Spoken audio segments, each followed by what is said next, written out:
Hello everyone, আবার নিয়ে চলে এলাম তোমাদের সামনে ক্রমটনের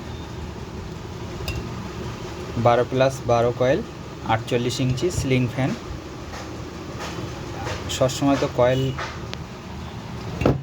দেখায় যে কীভাবে কয়েল বানাতে হয়। আজকে ফ্যান ফিটিং করে দেখাবো কীভাবে ফ্যানটা সঠিক নিয়মে ফিটিং করতে হবে, কীরকমভাবে ফিটিং করতে হবে আমরা অনেকে জানি না। তাই ছোট্ট একটা ভিডিওর মাধ্যম দিয়ে আমি কিভাবে ফ্যানটা ফিটিং করছি তোমাদের সামনে ভিডিওটা তুলে ধরছি। ভিডিওটা মনোযোগ সহকারে দেখতে থাকো, আর ভিডিওর শেষে যদি ভালো লেগে থাকে একটা লাইক করবেন আর বেশি বেশি করে শেয়ার করার চেষ্টা করবেন। আর এই চ্যানেলকে যদি নতুন এসে থাকো তাহলে চ্যানেলটা সাবস্ক্রাইব করে রাখবে অবশ্যই। চলো কথা না বাড়িয়ে কীভাবে কাজটা করছি সম্পূর্ণ দেখো। আর একবার দেখিয়ে দিই, ক্রমটনের এটা হচ্ছে অ্যালুমিনিয়াম বডি আছে, অ্যালুমিনিয়াম বডি, পাতলা রোটার, আর 12+12 কয়েল আছে পাতলা। এটাকে কয়েল ওয়াইন্ডিং করেছি, এর আগের ভিডিওগুলোতে দেখিয়েছি।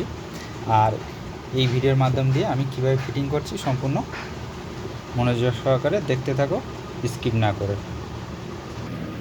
প্রথমত বলি, প্রথম দেখে নেবে বিয়ারিং ঠিক আছে কি না, ভালো আছে কি না অবশ্যই চেক করে নেবে। আর অবশ্যই একটু ধুলো ময়লা পড়ে থাকলে অবশ্যই পরিষ্কার করার চেষ্টা করবে।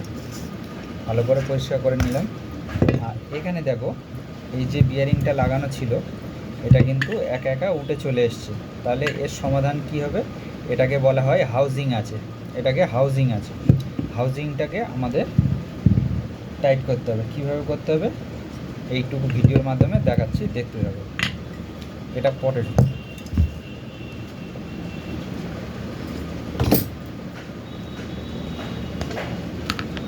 প্রথমত তলাটা কী করবো, এইভাবে গ্রিস ঠেসে দেবো। অনেকে ভাবছে যে এতগুলো গ্রিস দেওয়ার কোনো দরকার নেই। না, গ্রিসটা দিলে কিন্তু বিয়ারিংটা অনেক ঠান্ডা থাকে আর ইজি ফ্রি করে দেয়, বিয়ারিংটাকে ফ্রি করে দেয় অনেকটা, অনেক লাস্টিং করে।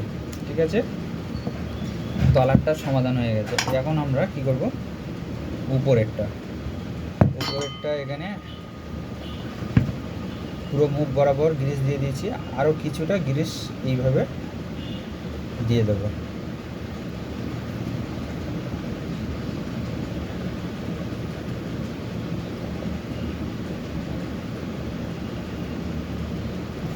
এরকম টিপস কেউ দেখাবে না, ভালো করে দেখতে হবে। এইবার কী করবো, আমরা বিয়ারিংয়ের সাইডটাকে ভালো করে সুন্দর করে কাপড় দিয়ে মুছে নেব।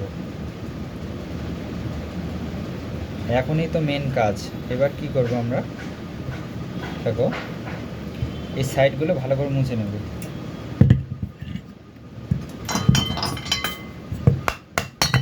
রোটারটাকে বের করে নিলাম। এবার এইভাবে জেটটাকে ওপরে রাখবো, রেখে আস্তে করে রেখে দিলাম। দেওয়ার পরে এবার কী করছি ভালো করে লক্ষ্য করতে হবে। বিয়ারিংটাকে আস্তে করে বসিয়ে দিলাম। কতটা রেখেছি, পুরোপুরি চাপবো না, বিয়ারিংটা পুরোপুরি চাপবো না। এখানে নিয়ে নিয়েছি 5 টাকার জাস্ট একটা ফেভিকুইক নিয়ে নিয়েছি। অনেকে কি করে সাইডে পাঞ্চ করে দেয়, না ওরকম পাঞ্চ করার দরকার নেই, জাস্ট ফেভিকুইক নিয়ে নেবে। জাস্ট ফেভিকুইক নিলাম, নিয়ে সাইড দিয়ে এরকমভাবে আস্তে আস্তে করে ফেভিকুইক ছেড়ে দেবো। যে এমন দেয়া দিলাম যে সব গ্রিসের মধ্যে বা ভেতরে চলে গেছে, এরকমভাবে দেবে না, অল্প দেবে, দিয়ে একটু এরকম এদিক ওদিক করবে। তারপরে কি করবে, হালকা করে তারপরে হাতুড়ি নিয়ে নেবে, হালকা করে এইভাবে ঠুকে দেবে। দিলে এটা বরাবর লেভেল হয়ে যাবে। লেভেল হয়ে যাওয়া মানে এটা আর কোনো সমস্যা হবে না, এটা আর হাউজিং হবে না। তাহলে এইভাবে আমরা ফ্যানগুলো ফিটিং করার চেষ্টা করব। আর হাউজিং আছে বলে এটাকে গ্রিস ভরে ভরবো না।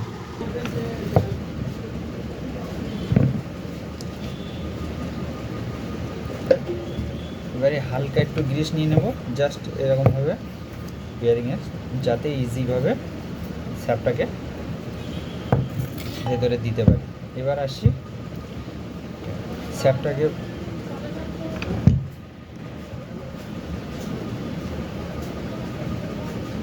এরকমভাবে স্যাপটাকে ভালো করে কেরোসিন হোক আর বা এমনি হোক, এই যে ভার্নিশটা লেগে থাকে স্যাপগুলো পরিষ্কার করে নেবে। এবার লুপ, এই যে লুপটা আমরা 3টে মাথা সমান করে দেব।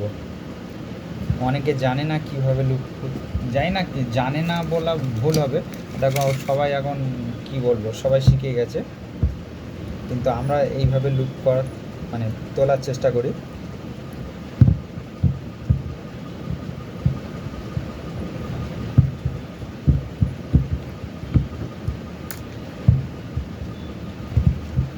খুবই তাড়াতাড়ি লুপটা তুলে নিলাম, নিয়ে এইভাবে মুড়ে দিলাম। এটা হয়ে গেছে, এখন কয়েলটা রেডি হয়ে গেছে। এটা পুশ করব পুরো সিম্পলভাবে, এখানে কোনো লুকোচুরির কোনো ব্যাপার না। আমি যেইভাবে ভরছি এইভাবে দেখতে হবে। এই ভরে দিলাম, এই যে ভরলাম, এটা কিন্তু কি হলো, এটা কিন্তু এক চান্সে বসে গেছে। তাহলে এখানে আমরা কি করব, এখানে এক চান্সে বিয়ারিংয়ের মধ্যে বসে গেছে। তাহলে কী করতে হবে, স্যাপটাও হাউজিং আছে, তাহলে স্যাপটাকে কী করতে হবে, এইভাবে হালকা করে ফাইলের কোনা দিয়ে একটু দাগ করে নেব।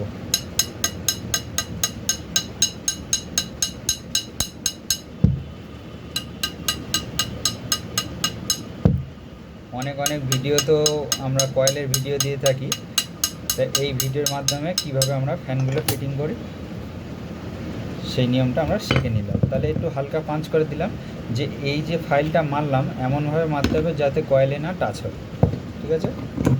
এবার কি করব, এইভাবে বসিয়ে দেবো, দিয়ে হাতুড়ির উল্টো পিঠ দিয়ে হালকা করে মেরে দিলাম। এবার দেখে নেব রোটারটা যে কতটা গ্যাপ আছে। এবার আমরা এইভাবে একটা যোগানের উপরে রেখে দিলাম, তারপর রোটারটাকে একটু দেখে নেব, এইভাবে কাপড় দিয়ে পরিষ্কার করে নিলাম।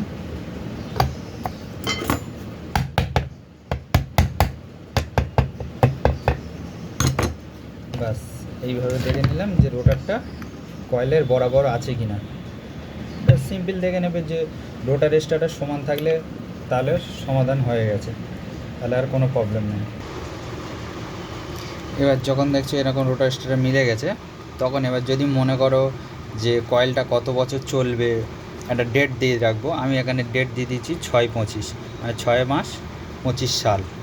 এবার সিম্পলভাবে স্প্রিং দিয়ে দেবো, তারপরে এই বডিটা নিয়ে নেব, এই যে স্ক্রুপের জায়গাটা এটাকে হাত দিয়ে রেখে এইভাবে আস্তে করে মুড়ে দেবো।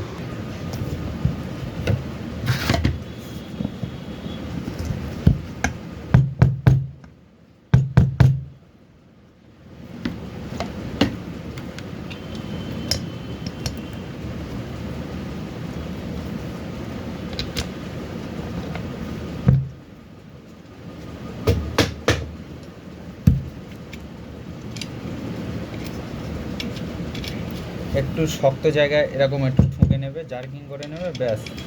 তারপর আর কিচ্ছু করতে হবে না। তারপর চোখ মুজিয়ে ফ্যানটাকে লাগিয়ে দেবে, কাজ হয়ে যাবে।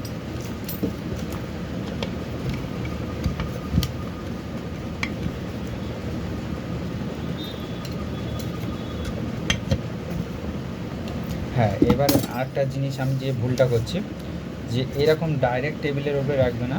যদি নতুন ফ্যান হয় বা একটু মানে সেফটিভাবে, এই যে দাগটা হয়ে যাচ্ছে, দাগটা না হয়।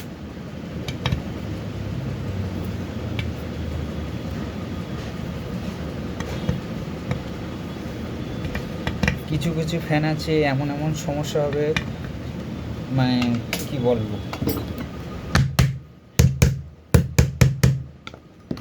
এখন দেখতে পাচ্ছ পুরো একদম ইজি হয়ে গেছে। তাহলে এইভাবে আমরা ফ্যান ফিটিং করা শিখে নেব। অবশ্যই টিপসগুলো ফলো রাখবে, আর বেশি করে শেয়ার করার চেষ্টা করবে একে অপরকে। আর এই চ্যানেলে নতুন হয়ে থাকলে তাহলে চ্যানেলটা সাবস্ক্রাইব করে রাখবে, আর পাশে থাকা বেল আইকনটা অবশ্যই বাজিয়ে দেবেন।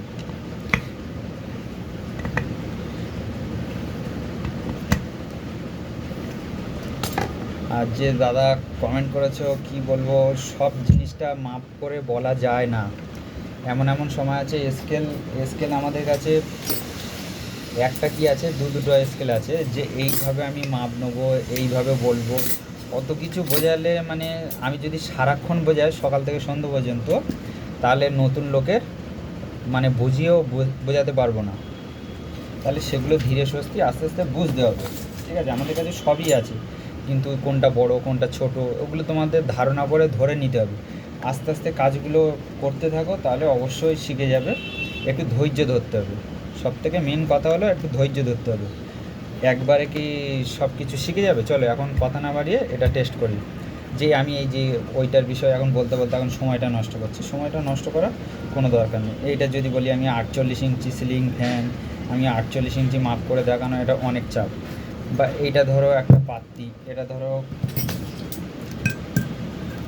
হ্যাঁ, এটা 1 ইঞ্চি পাত্তি আছে, 1 ইঞ্চি পাত্তি আছে, 28 mm পাত্তি আছে, 28 mm পাত্তি এর থেকে একটু মোটা, এটা 1 ইঞ্চি কোর আছে। তো 1 ইঞ্চি কোর আছে, এটা যদি বলি আমি পাতলা পাত্তি, তো এটাকে মাপ করে আমার নিয়ে আসা অসম্ভব হবে। এখানে সময় নষ্ট করা, যত আমি কথা বলবো এটা ওটা একটা একটা করে খুঁটিনাটি বোঝাবো, তত আমার সময় নষ্ট।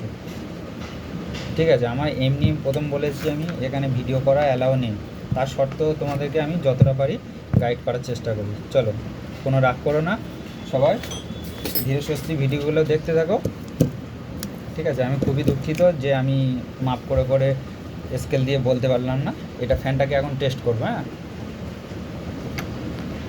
ফ্যানটা টেস্ট করার জন্য আমি একটা নতুন ক্ল্যাম্প নিয়ে এসেছি, আর এই ক্ল্যাম্পের একটা স্ক্রু নেই। আর তারপর হচ্ছে কি এখনকার যে ক্যাপাসিটার আছে এতে দিলে অনেক লুজ হচ্ছে, সেই আগেরকার মানে প্লাস্টিকের ক্যাপাসিটার ছিল, সেই জন্য আমি একটা নতুন নিয়ে নিয়েছি ক্ল্যাম্প।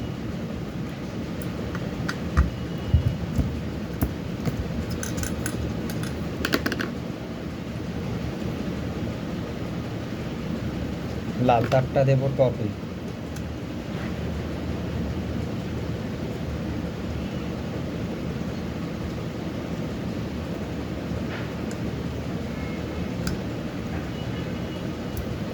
ব্লুটা প্লেন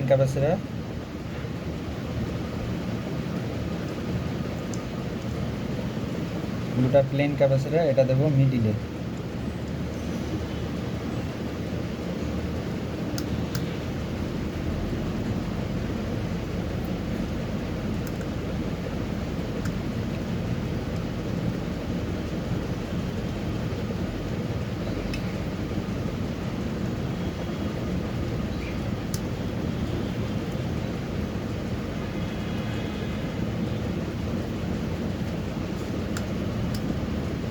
ব্যাস, একটু হালকা টান টান দিয়ে দেখে নেব। তাহলে আমরা এখানে কী করলাম, লাল তারটা টবে দিলাম, ব্লুটা দিলাম মিডিলে, ক্যাপাসিটার ভায়া লাইন দিলাম, হলুদটা নিচে। এবার টেস্ট করবো কী করে, টেস্টটা করছি ভালো করে দেখতে থাকো।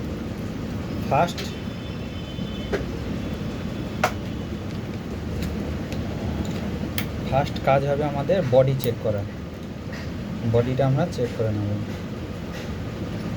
না, বডি নেই। ঠিক আছে, এ টেস্টটা কিন্তু টেস্ট না, এবার টেস্টটা মেন টেস্ট করছি, দেখো কীভাবে টেস্ট করতে হবে। একটু মনে সাহস রাখতে হবে, যেন ইলেকট্রিকের কাজ অবশ্যই সাহস রাখবে। আর কখন সুইচ বন্ধ করছো কখন চালু করছো এগুলো একটু খেয়াল রাখবে। ছোট্ট তোমাদের কাছে রিকোয়েস্ট রইল যে কারেন্টের কাজ কিন্তু নিজের দায়িত্ব সহকারে একটু সাবধানে কাজ করার চেষ্টা করবে। চলো এখন আমরা টেস্ট করব।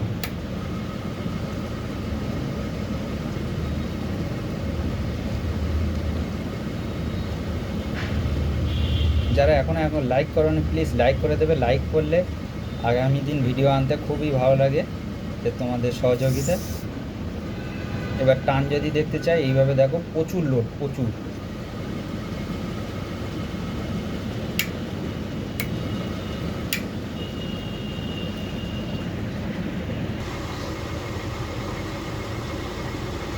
তাহলে আমাদের টেস্ট করার নিয়ম হচ্ছে এরকম, বা এস থাকলে এসে ঝুলিয়ে দেবে, ঝোলানোর পজিশান থাকলে। এই ছিল আজকের ভিডিও, আবার আসবো নেক্সট ভিডিও। ততদিন ভালো থাকবে, সুস্থ থাকবে।